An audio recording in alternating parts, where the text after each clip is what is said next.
En fait, je suis émerveillé, content ce jour du fait que un travail que nous avons commencé depuis bien des jours, nous venons de le clôturer aujourd'hui. Parce que vous devez savoir que lorsque la deuxième législature a commencé, nous avons trouvé sur la table du président une proposition dédiée portant protection des défenseurs des droits humains.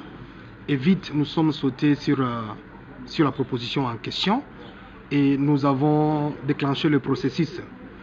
Et depuis le mois de mars, avant que même il y ait convocation de la session extraordinaire, nous avons déjà commencé les discussions autour du contenu de cette proposition dédiée.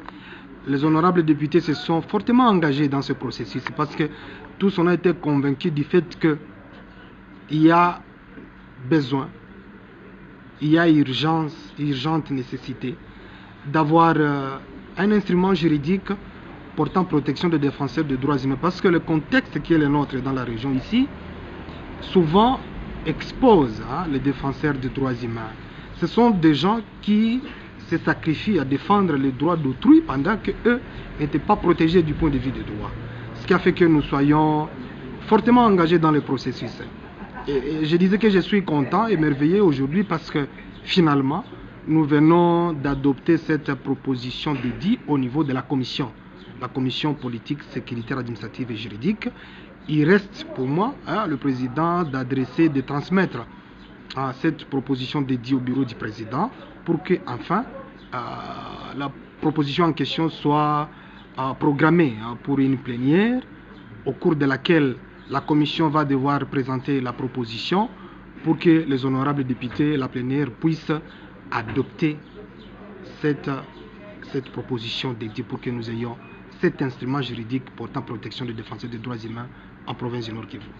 Ndio, ninapenda nitoe shukrani zaidi sana kwa wanabunge wale ambao tunatumika nao ndani ya commission yetu. Maana wakati tumeanza kazi kwenye bunge tumekuta tayari mradi fulani ambao unahusu haki za wale ambao wanatetea haki za binadamu. Donc wale wa baba, wa mama, vijana ambao wamejitoa kuweza kutetea watu katika haki zao.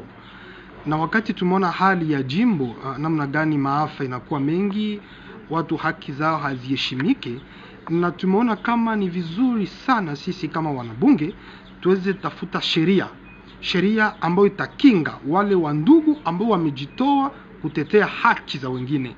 Maana tangu siku nyingi hakuna hiyo sheria na imeacha wale ambao wanatetea haki za wengine wanakuwa na woga. Na kwa kweli wakati wametetea haki za wengine, kuna wale ambao wanavunja haki za wengine wanakamata wale ambao wametetea na wamewatia saa moja mahakamani, wamewasumbua. Na ndio maana kwenye bunge wanabunge wamesema ni sharti tutafute sheria ambayo itakinga wale ambao wanatetea haki za binadamu. Ni kusema tumeanza kazi hiyo, na kwa siku ya leo ni furaha kwetu kuangalia kama kwa ngazi za commission kwa siku ya leo tumekubaliana sote kwa jumla, tumekubali kama tumemaliza hiyo kazi, na ni kwangu sasa niweze kuleta hiyo kazi kwenye office president kumletea ili waweze itia kwenye orodha ya mazungumzo ambao tutakuwa nayo ya wanabunge kwenye plénière. Ni kusema kwa siku za usoni tunafikiri kama tutaeleza kwa wanabunge wengine kazi ambayo tumefanya kuhusu hii sheria ambayo inachunga na inakinga wale wandugu ambao wanatetea haki za binadamu. Ni kusema ni jambo kubwa sana la furaha kuona kama kwa siku za usoni tutakuwa na sheria ambayo inakinga wale ambao wanatetea haki za binadamu.